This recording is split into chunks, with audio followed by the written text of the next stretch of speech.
Benson Sondagadaga is my name.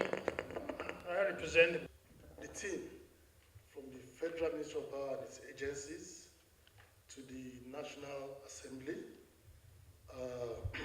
in respect of the defense of the 2025 appropriation for the Federal Ministry of Power and its agencies, which includes the Transmission Company of Nigeria, TCN. We have the MD here. We have the Rural Electrification Agency, REA. The MD is also here. The Nigeria Electricity Liability Management Company, NEMCO. We have the MD here too. The National Power Training Institute, NAPTIN. The DG is here. The Nigeria Electricity Management Service Agency, the MD is also here. To accompany me in defending the budget today are these chief executives of the various agencies, being led by our able permanent secretary, Alhaji Mahmoud Maman, who's right beside me here. I say good morning to this committee of the Senate on Power. I will not take too much of your time in giving a brief description of what our presentation looks like. Without reading it out, I'll just talk to it because I believe we have sent it ahead to the committee, and I want to respectfully take it as read while I just say a few words in 5 minutes.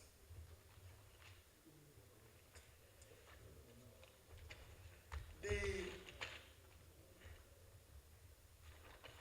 2025 budget presentation by the Federal Ministry of Power. Just briefly to remind us of what the key mandate of the Federal Ministry of Power is, which is to engender national development through institution of appropriate policies and establishment of such institutions and agencies that will guarantee affordable, functional, reliable electricity to power our households, our businesses, our institutions, and our industries for national development. To do this, the ministry has what I called the foot soldiers, who happen to be the agencies through which we carry out these activities. I just listed out the agencies, which also include the Nigeria Electricity Regulatory Commission, which is NEC. Outside this, we have the power sector operators across all the segments of the power sector value chain, from upstream to midstream to downstream.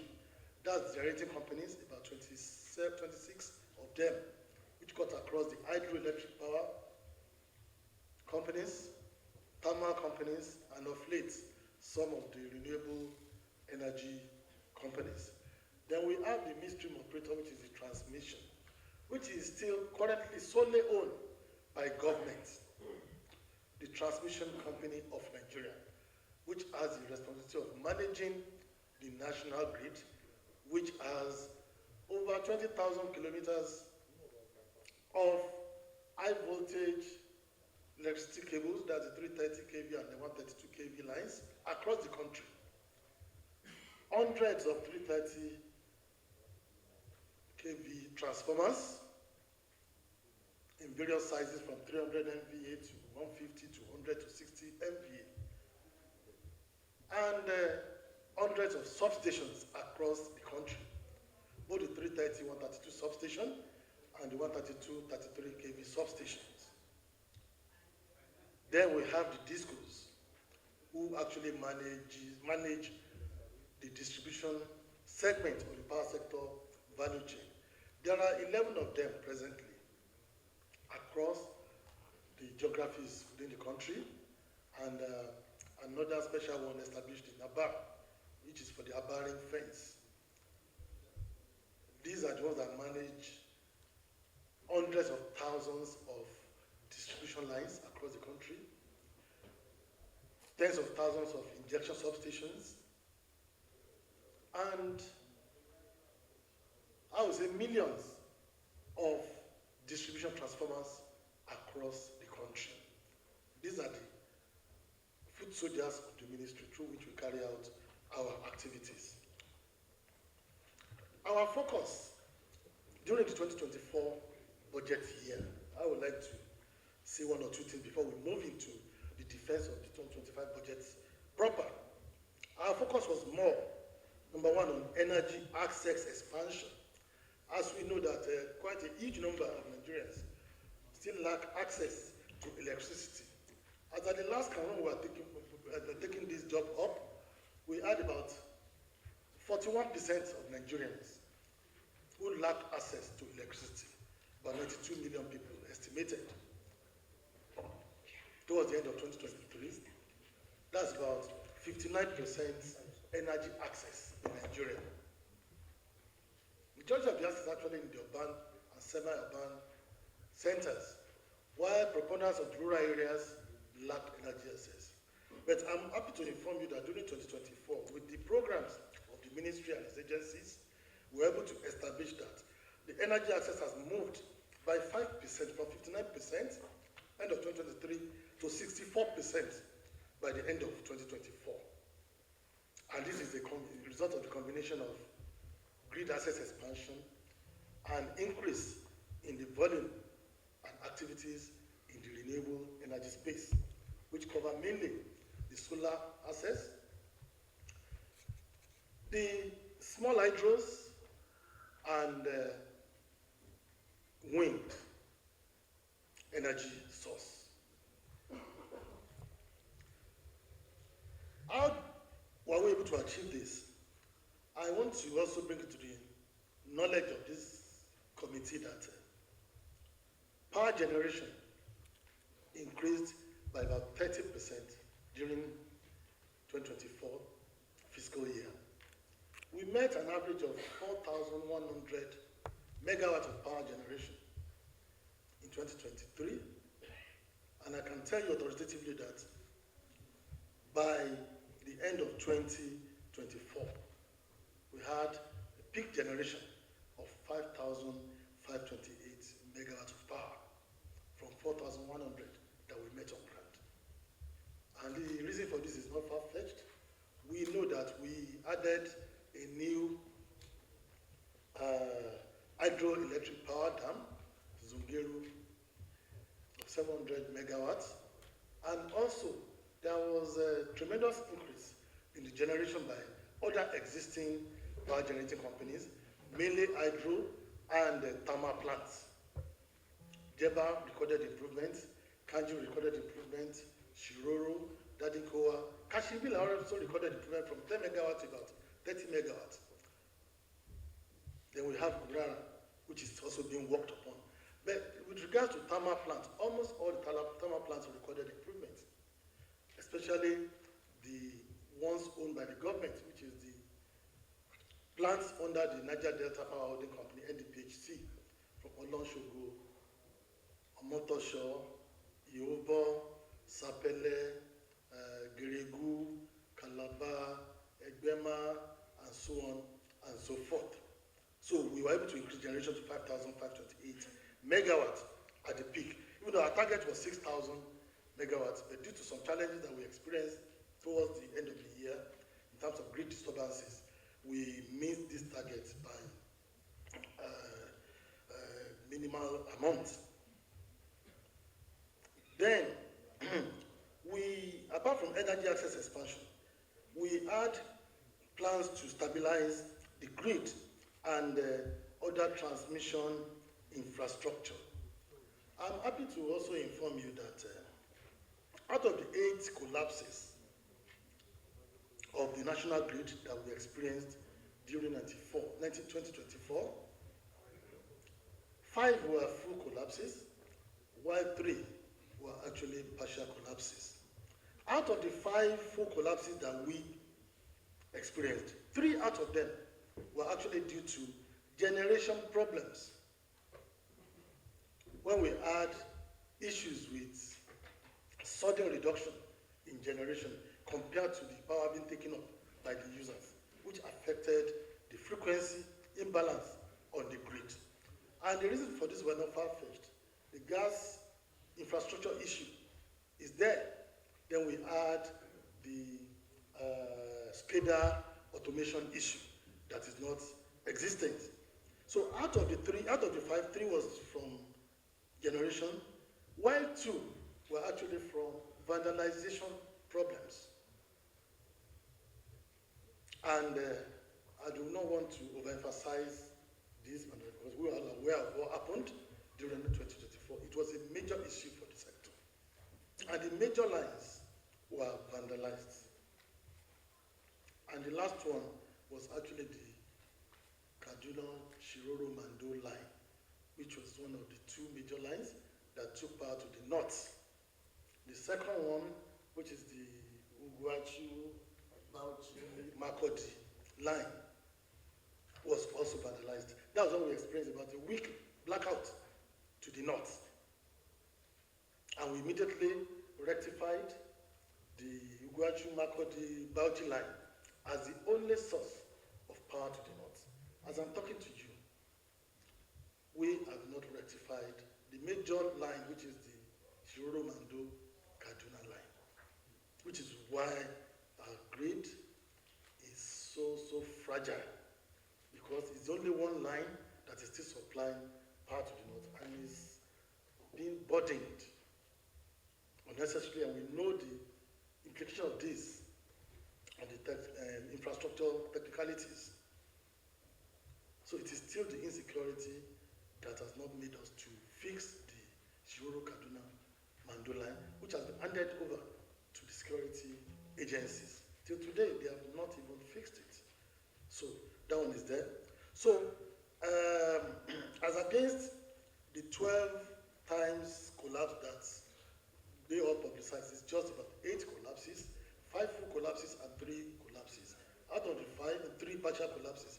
Out of the 5, 3 from generation, 2 from vandalization. We have been trying very hard to ensure that we manage the grid that we inherited. Unfortunately, it is still very old, it is dilapidated, and we are just managing it until we are able to fix it permanently, which is the focus of the Presidential Power Initiative, to ensure that the entire grid is revamped so that we won't be having all this vandalization. Number 3 is improvement in our distribution infrastructure. We all know that we strengthened the Band A consumers during the 2024 budget year, whereby we guaranteed about 20 to 24 hours of power supply to those that are on Band A that will actually afford to pay the cost-reflective tariff that we introduced during the course of the year. And I can tell you that feedbacks and confirmations with empirical evidence show that power supply has improved to this set of consumers. And the plan is for us to continue to migrate more and more customers into this Band A territory. By the time we work on the feeders and other distribution infrastructures. That is our focus for the 2025 budget year. And we have achieved better coverage in terms of migrating more customers into this territory and improved efficiency and effectiveness.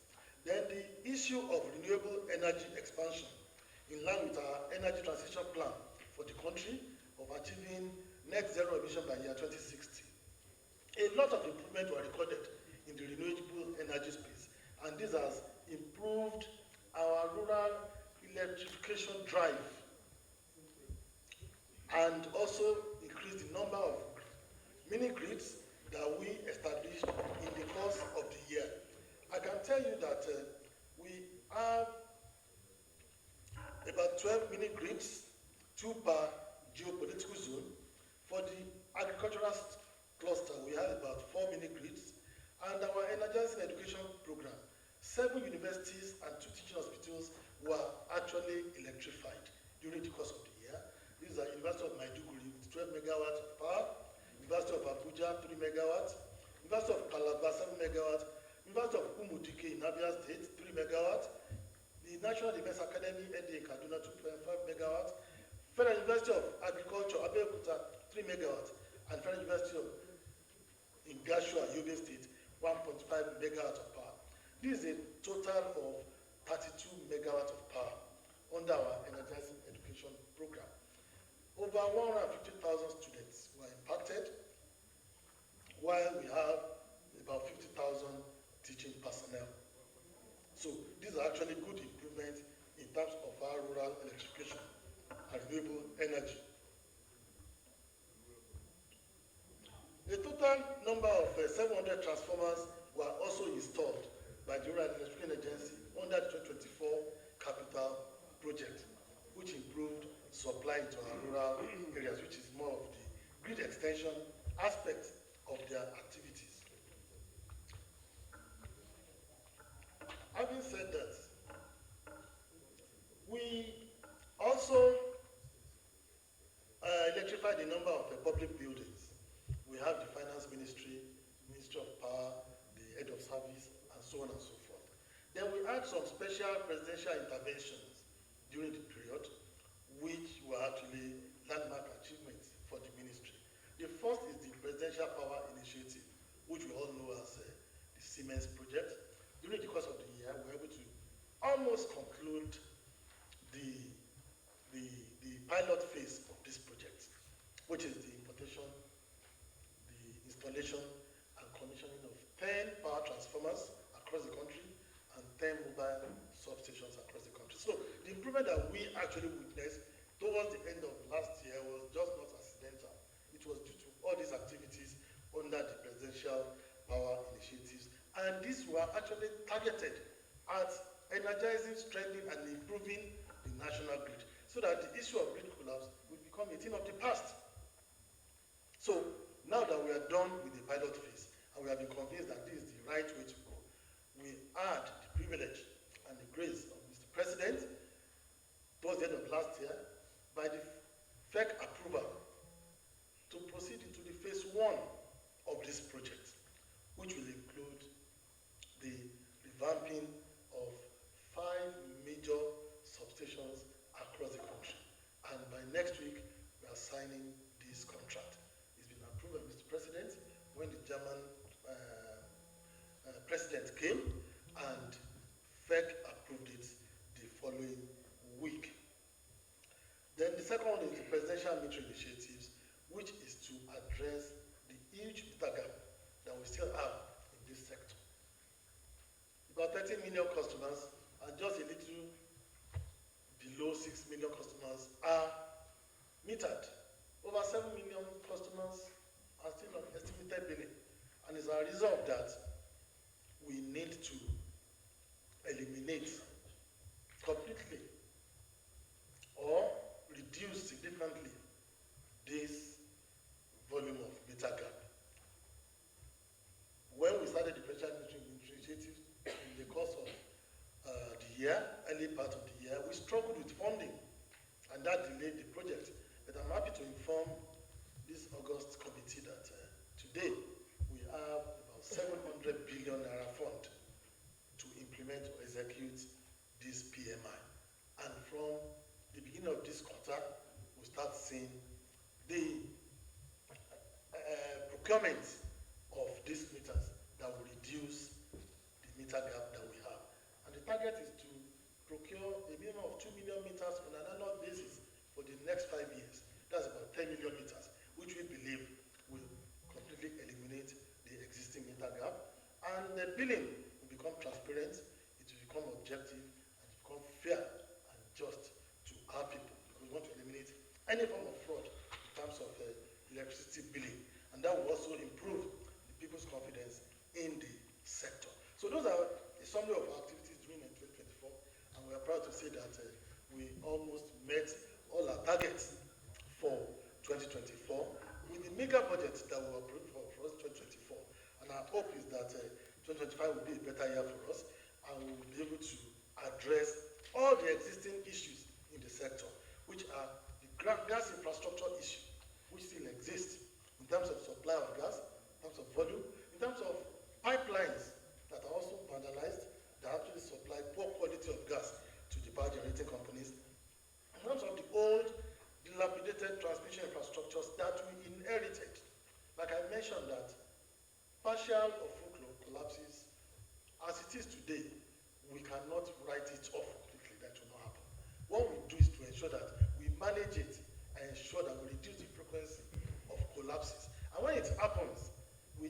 very short turnaround time for us to bring it up.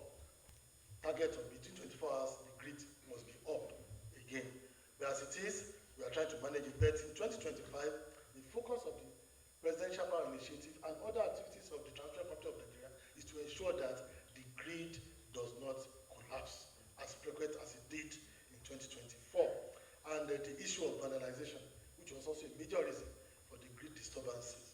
We are collaborating and cooperating with the security agencies to ensure that we actually attack these issues and we nip it in the bud to ensure that we don't experience such in 2025. Then we have the funding issues, which I've discussed with a respectable chairman so many times, in terms of funding for the sector. We all know that the power sector is a very expensive and fund-governing sector across the world. Outside food security, energy security has been an issue all over the world, not just in Nigeria. Go to Europe, go to Asia, go to Middle East, South America, North America. It is food security, it is energy security. And we all know what are the causes of this. So each country is actually struggling to ensure that they reduce as much as possible the negative impact of this energy security. So we need to pump so much funds into it. We may look at the budget in terms of billions of naira that is big. By the time we translate this into foreign currency, as 90% of items used up in the power sector, they are imported. You find out that our budget for 2024 will barely be sufficient to establish 2 substations. Yes, 2 substations.